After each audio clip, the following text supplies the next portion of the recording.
Hey everybody, how's everybody doing? Today is December the 13th, 10:30 in the morning. That's Eastern Standard Time here in America for everybody across the pond. And it is like 36 degrees. A little chilly, but not too bad. I know it's been a while since I've done a video, besides that little carburetor screen that would give me fits, but I got a little project coming to the shop here from a good friend. An elderly good friend, belongs to his son, and the remarks were, I don't know when that was, but from the looks of it, I'd say it's been a while. So we'll get right to the heart of the project here. Let me get my eyes on here so we can see. Zoom you back out here a little bit and get you right down here to the project. There it is. It's a little generator. It's a Proforce. See if I can't zoom in here and maybe pick up. There it is. It's a Proforce 3125 peak, 2500 continuous. Don't know nothing about it, like I said, other than the fact that it ran the last time they used it, whenever that was. So I don't know how much you're going to see. I've not done nothing with it other than pick it up. But the first thing I noticed, here's the fuel line that goes into the carburetor. The elbow has pulled out of the carburetor. There's the elbow that pulled out of the carburetor. Try to put a little light on it. There you go. I don't know if that's the only problem or if there's other problems. But we're going to go over it. I'm going to start from the beginning and give it a good once over here. Not really going to bore everybody with doing the simple stuff like doing compression test. Once I get it set up, I'll come back and I'll show you what kind of compression it has.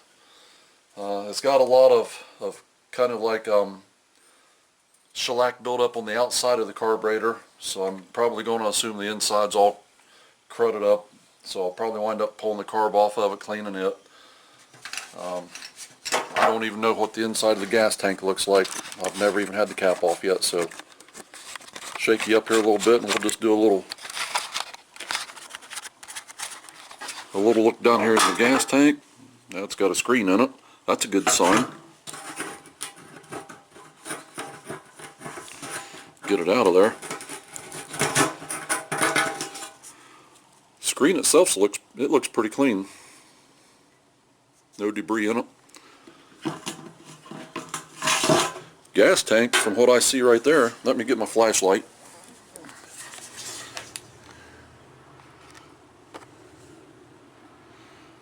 Gas tank looks rather clean down in there. That's a good sign too. Looks like there might be some old gas buildup right in that area right there.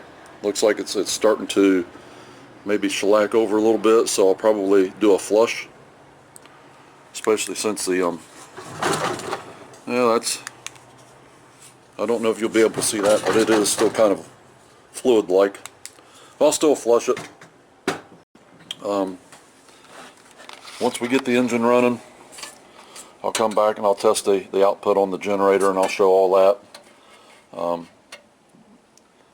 But it's, as you can tell, it's been sitting for a while.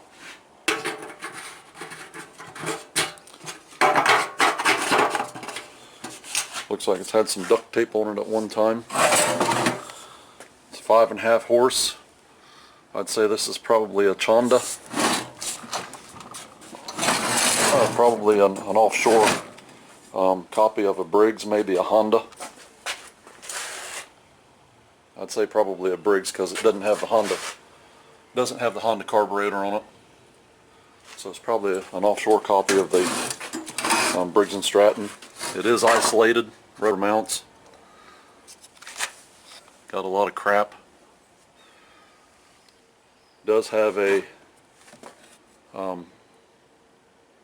2 120 AC outlets in it. Looks like they're probably 20 amps. on-off switch for the engine has got a low oil level on it, and I'm not sure that says engine stop, although I think it's broke. Looks like the voltmeter is hung up at probably right about 75 volts, so I don't know if that may need replaced. The back of it, just your typical power head and exhaust air. Okay, well, like I said, first thing I'm going to do is drain that gas and flush it, and then I'm going to do a compression test. If we've got compression, and I'll check the spark, I'll come back and I'll show that on video too. And then we'll take the breather off of it, and I'll squirt just a little gas down the carburetor, and we'll see if she runs. I'll be back in a bit. Okay, we're back. I got the gas tank off. Going to try to get you out here ready to test the spark on it. And I did figure out down here, this is your low level oil and your shut off indicator light. The switch is the on off. I just didn't read it very good.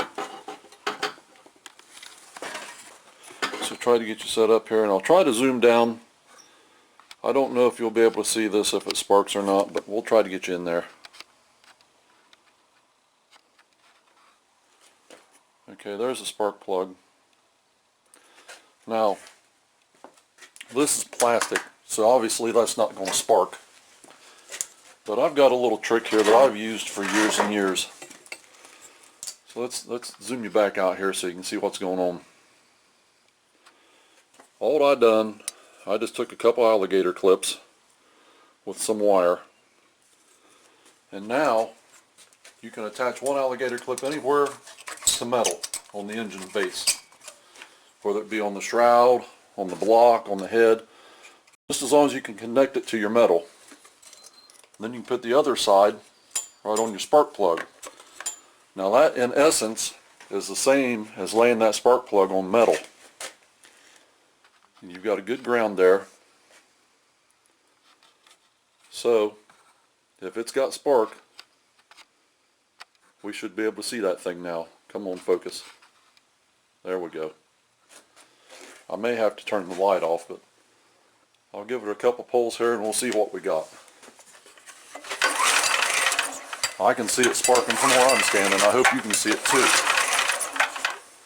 I hope that showed up in the video, but it does have spark. I was not looking in the viewfinder when I was doing it. I was looking off to the side from where I was pulling. So, it's capable of running.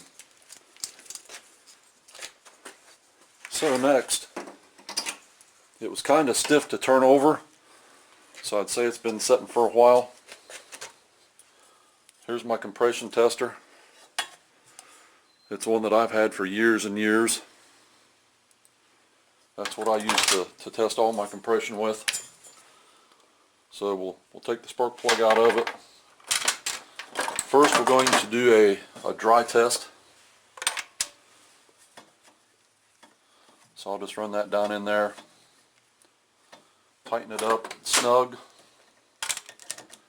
And this does have, the end of this hose does have a straighter valve in it. So we'll pull it over several times. I will shut the ignition off.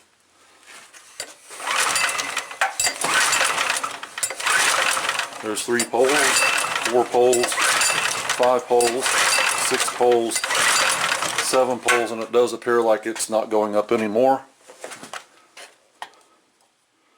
We're leaking off somewhere.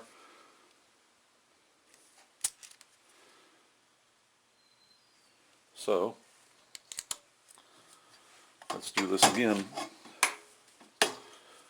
Try to get this so hopefully you guys can see it. And it's going to be stubborn here.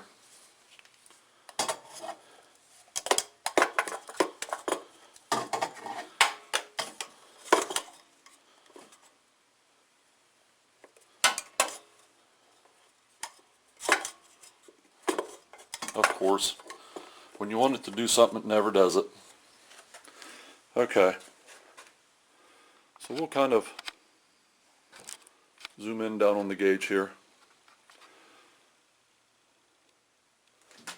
That's,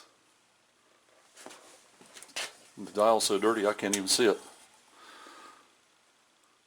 That's 30, 80, 90, 120. I guess that's 60. 30, 60, 90, 120, 150. So we'll pull it over here and see what we get.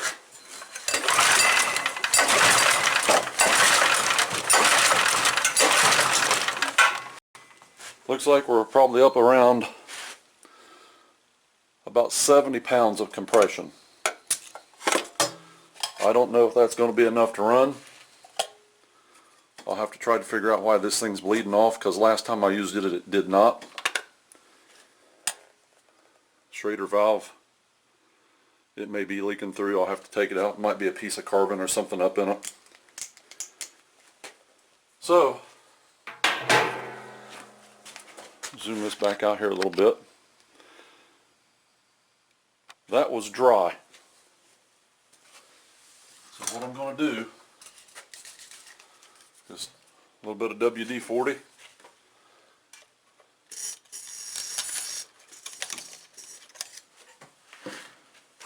And I'll crank this thing over a couple times just to and see if the rings are weak on it. What that'll do, that WD-40 will actually help seal the rings. So now we'll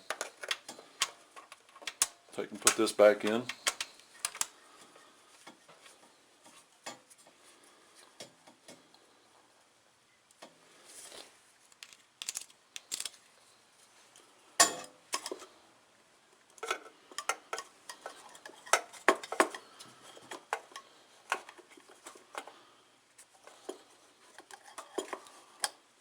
Okay, let's get you back down on this gauge here. Let's see if we've increased the compression any at all by spraying a little bit of WD-40 in it.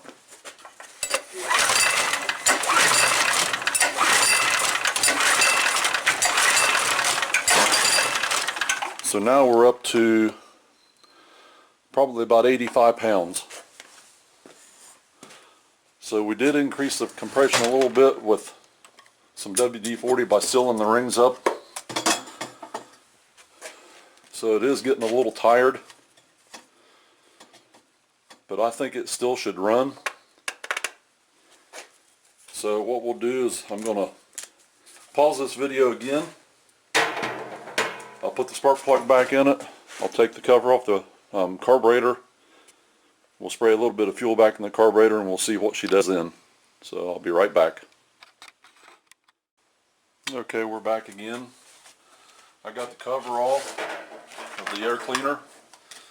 The inside of the cover looks rather clean. The air filter itself, here's the air filter. That's the front side of it. There's the back side. Had a good seal all the way around. So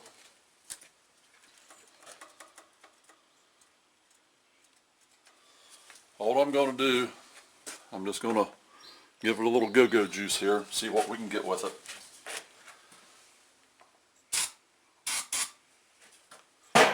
A lot of that there because the baffle was in place. So we'll give it a pull here and see what she does. Engine runs up.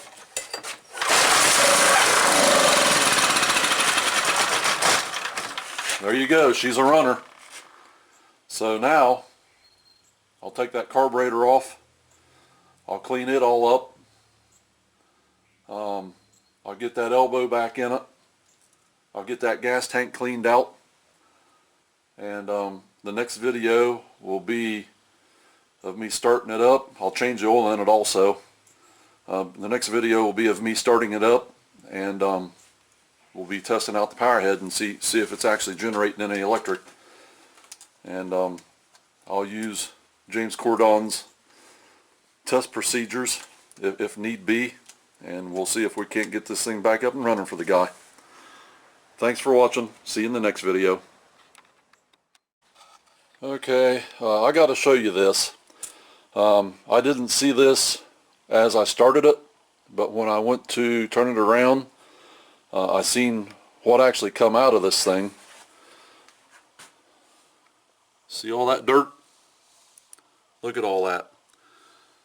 That come out of that engine from just that split second or two that it ran. I don't know if that was mud daubers. More than likely it's probably mud daubers. But I'm going to have to do a little more to this than what I thought. I'm going to have to partially tear it apart, take these covers, these shrouds and stuff off, and see how bad them things was built in there. Because I don't want this overheating and burning up just because I didn't take the time to physically check everything out for the guy. And I did check the oil, for those of you who probably questioned that. The oil didn't look too awful bad. And here is the information on the engine. It's made by, I can't even pronounce that, Power Machinery Company Ltd. There it is. Okay. I just want to show everybody what come out of that engine when it ran, so we'll catch you all in the next video. Thanks for watching.